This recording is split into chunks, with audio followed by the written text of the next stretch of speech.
Our study of karma can lead us only slowly and by degrees to an understanding of this fundamental and complicated law. Today I should like, first of all, to repeat that in the elaboration of karma during the life stretching between death and a new birth, there is cooperation primarily between those human beings who are living this life between death and a new birth. We work together with those with whom we are specially connected by karma. In the elaboration of karma during this life between death and a new birth, groups of human beings, united by their karma, work together. And it can truly be said that in this purely spiritual life, there are clear differentiations between the groups. This does not preclude the fact that we also form part of the whole of humanity in the life between death and a new birth, and still more do we form part of the life of those who are incarnate on the earth. The fact that we belong to a particular group of souls does not exclude us from forming part of humanity as one whole. And into all these groups and down into the destiny of each individual, there flows the work of the beings of the higher hierarchies. Those beings of the higher hierarchies who elaborate karma by the side of man during the life between death and a new birth work also into the life we spend between birth and death, where karma works itself out in the moral sense as destiny. And today we must find an answer to the question, in what way does the work of the hierarchies influence human life? Speaking now with the help of initiation science, we shall admit that this is a deep and searching question. For you can understand, from what I have told you in the course of recent lectures, that the phenomena of nature too are connected with the karma of mankind. The man who directs his gaze to the whole flow of cosmic and human events, and not alone to the immediate facts presented by the world of nature, perceives the connection between the events which take place among larger or smaller groups of men at one epoch and the facts of nature at another. There are occasions when we can observe events in nature breaking into the orbit of human life on earth. We witness devastating volcanic eruptions, and we know what is brought about by natural influences during floods or such like phenomena. If we regard such events as belonging merely to the natural order, we are confronted with something that is incomprehensible in its relation to the general impression we have of the world. For here we behold events that simply break into the cosmic order, events which are so envisaged by man that he gives up all hope of understanding them and accepts the distress they bring as a stroke of destiny. The investigations of spiritual science are able, however, to take us a little further, for they open up remarkable information precisely in connection with these elemental events in nature. When we let our mind's eye scan the face of the earth, we find certain areas of the earth literally covered with volcanoes. We find that other parts of the earth are liable to earthquakes or other catastrophes. And if we examine the karmic connections of such events as these, in the same way as we have examined them in recent lectures from the point of view of the history of certain personalities, then we arrive at very remarkable results. We find the following. Up above, in the spiritual worlds, human souls are gathered together in groups according to their karma. They are elaborating their karma in conformity with their past and future existence. And we see one of these groups of human souls in their descent from pre-earthly into earthly existence wander to regions situated, for example, in the vicinity of volcanoes, or to districts where earthquakes are liable to occur, in order there to receive their destiny from the elemental phenomena of nature. Footnote, see also titled The Deed of Christ and the Opposing Spiritual Powers. 2 lectures by Rudolf Steiner, Berlin, 1st January and 22nd March, 1909. End of footnote. We even find that during this life between death and a new birth, when man's conceptions and feelings are of quite a different nature, that such places are deliberately chosen by the souls thus karmically connected, in order that they may experience this very destiny. For a thought which finds little enough understanding in our souls on earth, such as the thought, quote, I choose a great disaster on earth in order to become more perfect. I choose it because I am still so far from fulfilling what lies in my past karma. Close quote. Such a thought, for which, as I have said, there is so little understanding in earthly life, can be present in the life between death and a new birth, and has there an inherent value. It can happen that we deliberately seek out a volcanic eruption or an earthquake in order to find in the path of disaster the path to perfection. Clear distinction must be made between these two completely different outlooks upon life, one outlook being that of the spiritual world and the other of the physical world. But in this connection there are other things to be considered. In the outer world, the everyday happenings of nature proceed with an ordered regularity, inasmuch as the world of the stars is playing a part in them. For the world of stars, with its mysteries, works with absolute regularity.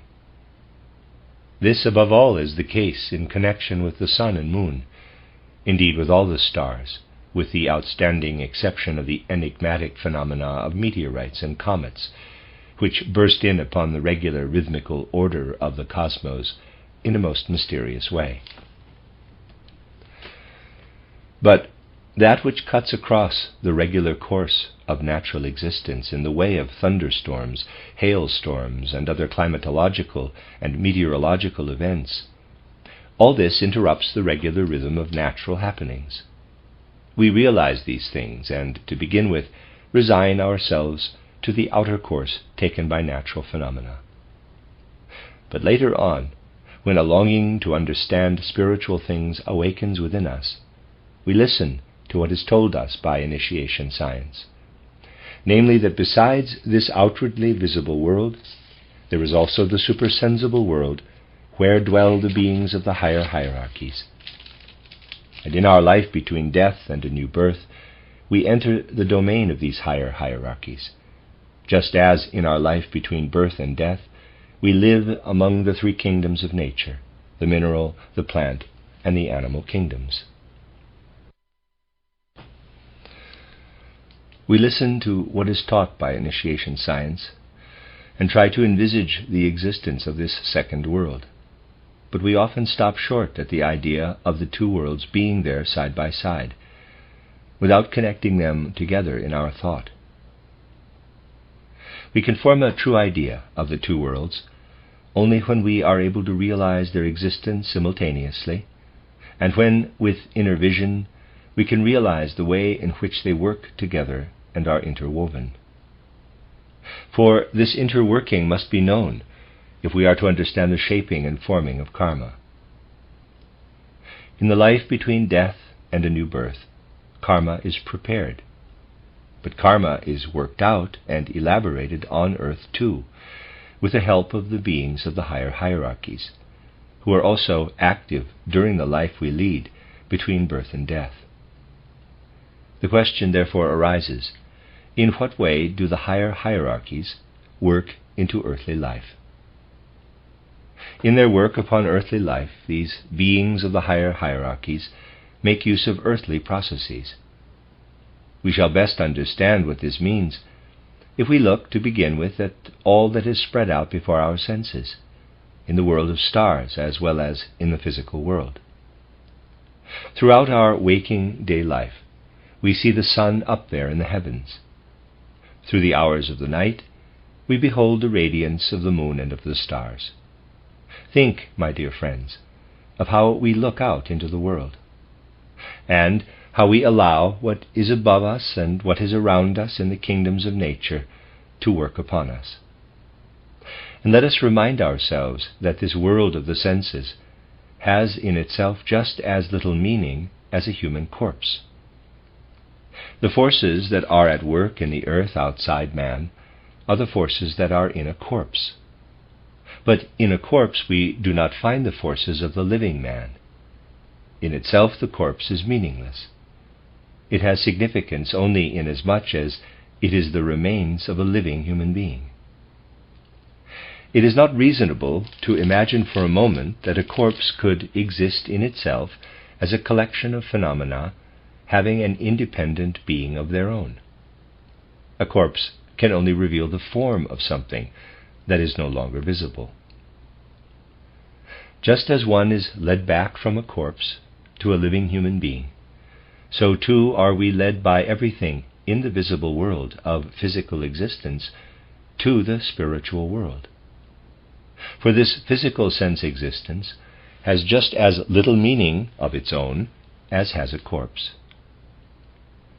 Just as we are led in thought from the corpse to a living man and say, "This is the corpse of a living human being," so in relation to nature we say, "This is the revelation of divine spiritual powers." No other way of thinking can be reasonable. Indeed, no other way is sound or healthy. To hold a different view would imply a morbid way of thinking. But what is the nature of the spiritual world for which we are to look behind the physical world of sense? The spiritual world behind the physical world is the world of the beings of the second hierarchy, exousiae, dynamis, kuriotetes. The second hierarchy is behind everything on which the sun sheds its light. And what is there in the whole compass of our sense experience that is not lit up and kept alive by the sun? The sun is the source of the light and the life of everything. These beings of the second hierarchy have their chief dwelling place in the sun. From the sun they rule over the visible world, which is their revelation. Thus we can say, there we have the earth, with the sun shining down upon it. And behind and through the workings of the sun weave the beings of the second hierarchy, exousiae, kuriotetes, dynamis. Upon the rays of the sun, which are the deeds of the second hierarchy, are born all the sense impressions that come to our senses through the hours of waking day consciousness. And so we speak truly if we say, within and through and behind the workings of the sun, throughout our physical sense existence, is the supersensible world of the second hierarchy. Now there is another and different condition of our earthly existence. We spoke of this different condition in the last lecture from a certain point of view. We have the condition of sleep. How does this condition of sleep present itself in its cosmic counterpart? Let us consider it for a moment. When our physical and etheric bodies are there in the bed, and our astral body and ego outside, then out in the cosmos we have to think of the sun at a position where the earth must first let the rays of the sun pass through it before they reach us. The sun forces are stirred into activity by the earth as they pass through. Now, in all the ancient mysteries, a certain teaching was given, which, if fully understood, produced a profoundly moving impression in those who became pupils in the mysteries, and gradually mastered the science of initiation. They reached a certain stage of inner development, which they might have described in the following way. I am now telling you what might have been said by one of those ancient initiates when he had attained to a certain degree of initiation. He would have spoken somewhat as follows, quote, "When I stand in the open fields in the daytime, when I direct my gaze upward and give myself up to the impressions of the senses, Then I behold the sun. I see it in its dazzling strength at noontide, and behind the dazzling strength of the noontide sun, I behold the working of the spiritual beings of the second hierarchy, in the substance of the sun. Before my initiation, the substance of the sun vanished from me at the moment of its setting. The shining radiance of the sun vanished in the purples of sunset. Before my initiation, I went through the dark path of night, and in the morning, when the dawn came, I remembered this darkness. Out of the dawn the sun shone forth again, and took its course onward toward the dazzling brightness of noon. But now, having attained to initiation, when I experience the dawn, and behold the sun as it passes from dawn on through its daily course, a memory of my life during the night time awakens within me. I know what I have experienced in this night life. I remember clearly how I beheld a blue glimmering light arise from the evening twilight, and gradually spread, traveling from west to east. And I remember how I beheld the sun at the midnight hour, at the opposite point in the firmament to where it had stood in its noontide dazzling strength. I saw it gleaming there behind the earth, full of deep and solemn meaning. I beheld the midnight sun." Close quote. Such has actually been the monologue of initiates in their meditation, and it faithfully expresses their experience. The initiate is conscious of these things. And when we read Jakob Böhme's book entitled Aurora, then we cannot help being deeply moved by the realization that the words which are written in this book are echoes of a wonderful teaching of the ancient mysteries. What is the, in quotes, dawn to initiates? It is an instigation to cosmic remembrance, to remembrance of the vision of the midnight sun behind the earth. With our ordinary sight, we see the radiant yellow-white disk of the sun at noon.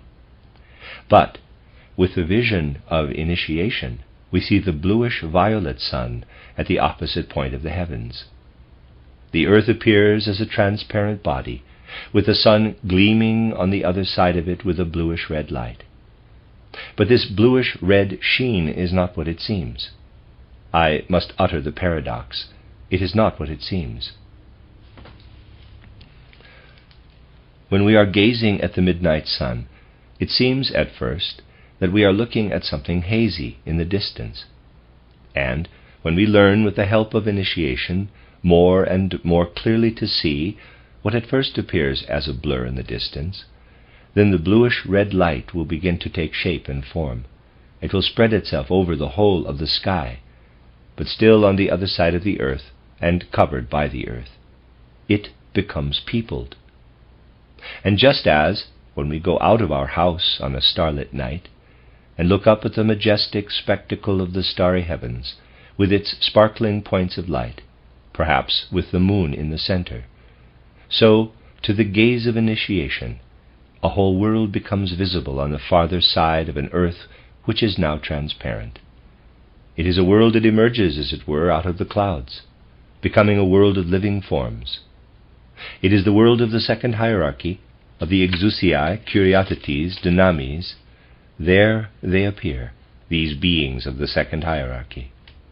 And as we watch more and more closely, if we can attain the stillness of soul that is required, then something else happens.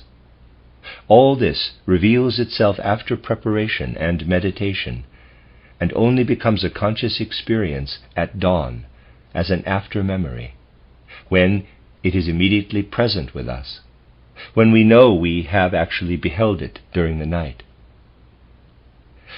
What appears on yonder side of the earth is in reality the weaving world of the second hierarchy. And from out of this weaving, living world of the second hierarchy, there now radiates a world of other beings, raying to us through the earth. It is a truly wonderful world of beings that works thus through the earth at night, hovering there in the firmament, now approaching man, now drawing away, now approaching him again. We see how the line of the weaving beings of the second hierarchy ever and again fades out, while another hierarchy approaches man, now hovering toward him and now drawing away from him again. And by, we learn to know what all this really means.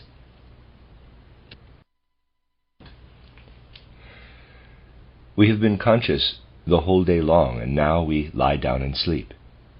This means that the physical and etheric bodies are left to themselves, working in sleep as a plant and mineral world.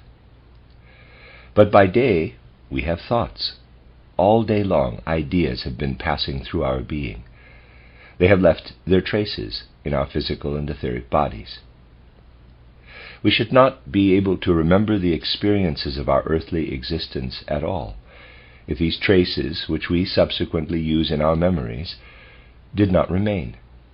There they remain, these traces, in what is left of man as he lies asleep at night, in that part of his being which he has left behind.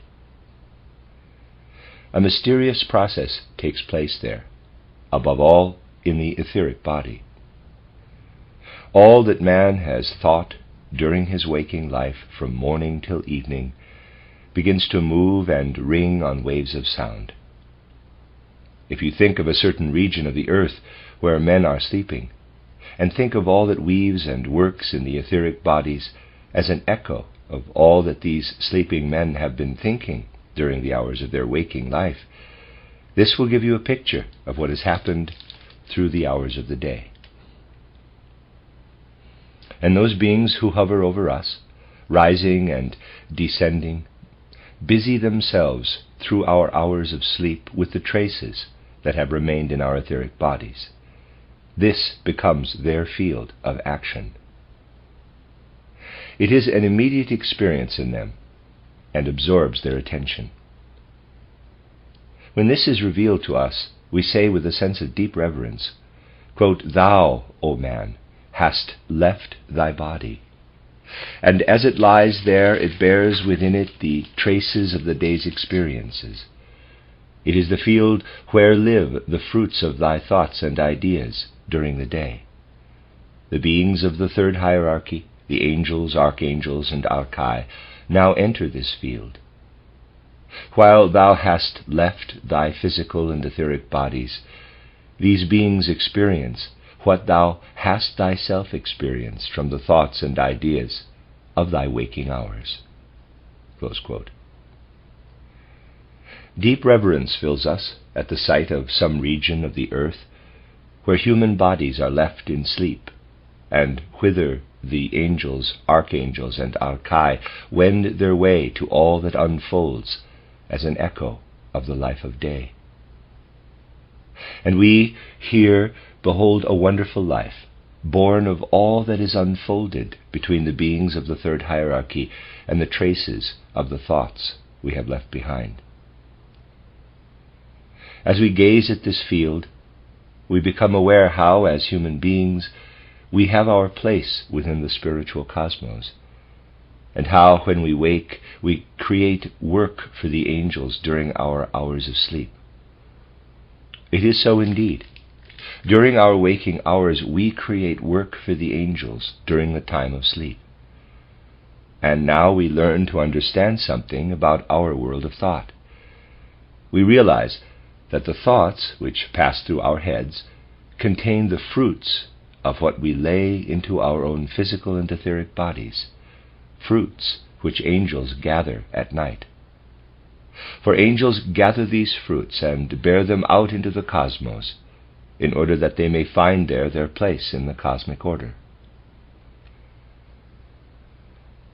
One thing more we see as we behold these beings of the third hierarchy, angels, archangels, and hierarchies, coming forth from the beings of the second hierarchy and their activity. We behold how behind this weaving, again beings of sublime majesty and grandeur take part in the activity of the second hierarchy. We gaze at the second hierarchy, and we see how into this weaving life of the second hierarchy something else works from behind. and we soon become aware how this not only strikes lightning-like into the weaving and working of the second hierarchy, but striking right to the other side of the earth. It has to do not with the part of man that is left on the earth, but with that other part of his being that has gone out, namely the ego organization and astral body. And as we gaze at what has been left behind, and behold it as a field where the fruits of thoughts throughout the day are being gathered by the angels, archangels, and archai for the purposes of cosmic activity, so too we see how the beings of the second hierarchy, the exousiai, dynamis, curiosities, uniting their activity with that of the first hierarchy, the seraphim, cherubim, and thrones, concern themselves with the astral body and ego.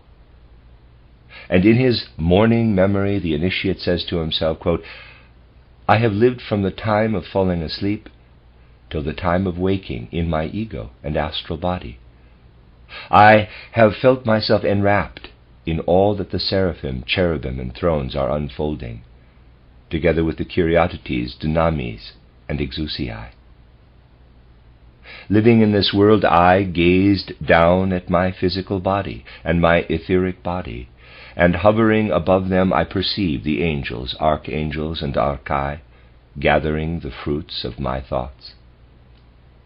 I felt myself one with the beings of the first and second hierarchies, and I beheld the weaving and the working of the third hierarchy in mighty spirit clouds over my body." Close quote.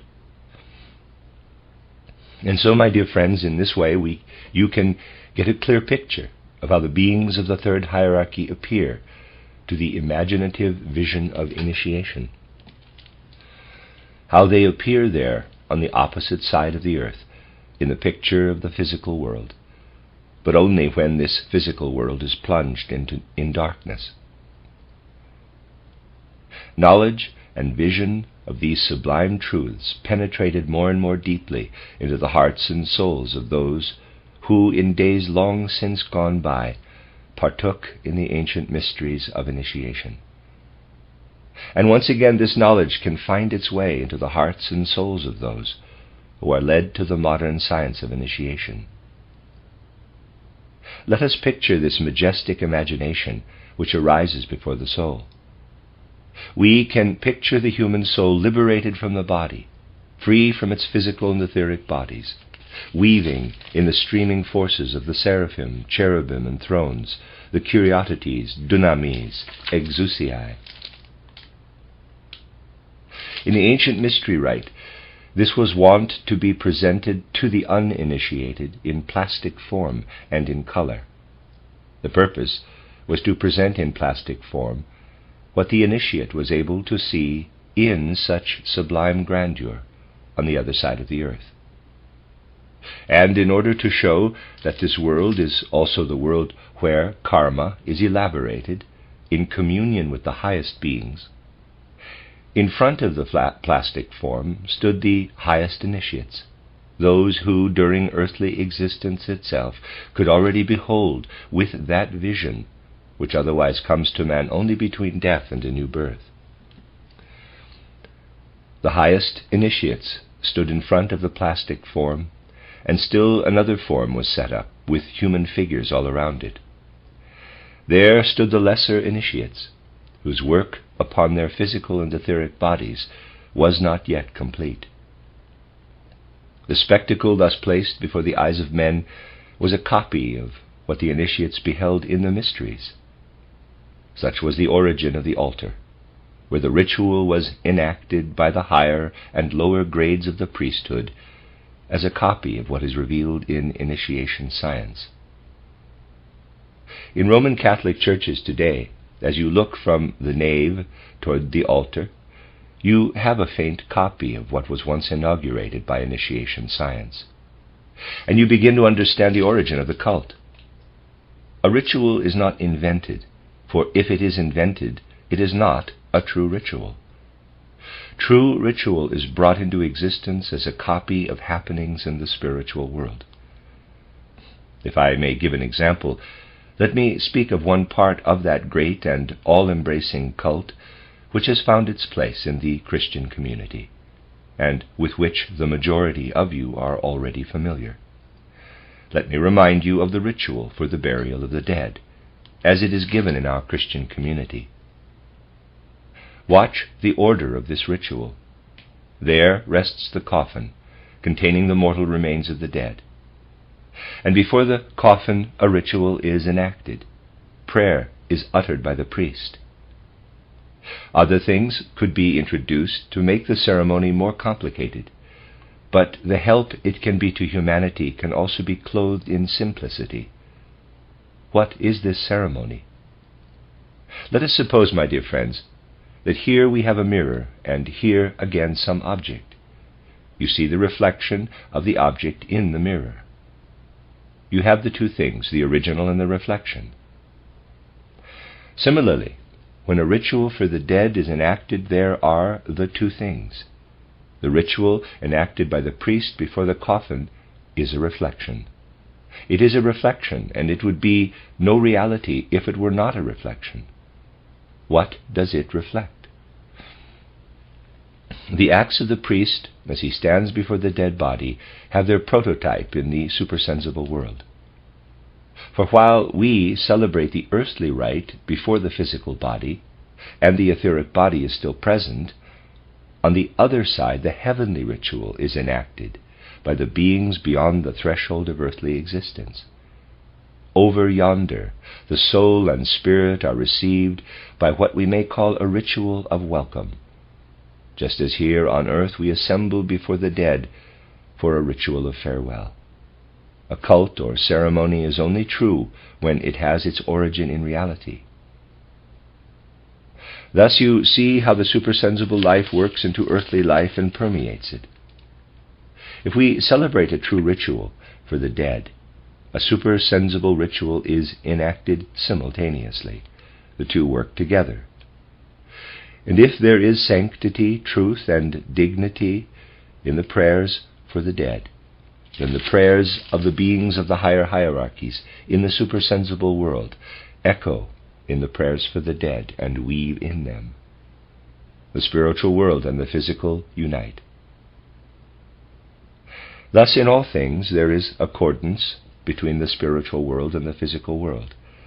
The spiritual and the physical world interplay in the very truest way when there comes into being on earth a copy of what is woven as karma in the supersensible world, between death and a new birth, together with the beings of the higher hierarchies.